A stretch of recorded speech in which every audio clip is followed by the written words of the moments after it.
on ne dit pas qu'on ne touche pas aux clients, on demande que ne soient pas pénalisées ni les personnes qui exercent cette profession, ni les personnes qui ont recours à leurs services. Donc on ne touche pas aux clients? Non, on ne touche pas surtout aux personnes, parce que les premières qui vont être pénalisées, les premières qui seront pénalisées dans une chose comme ça sera les prostituées.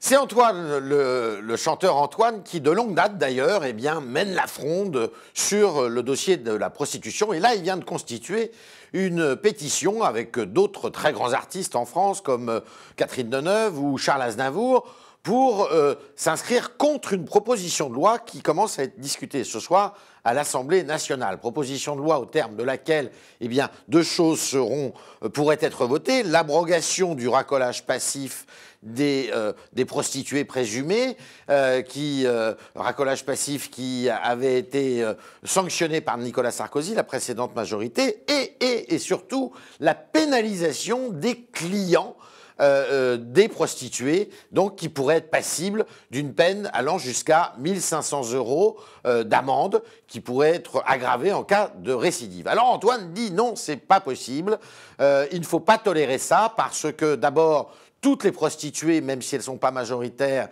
ou ils ne sont pas majoritaires parce qu'il y a aussi des hommes, ne font pas ça sous la coupe de mafias, de gangs, de macros.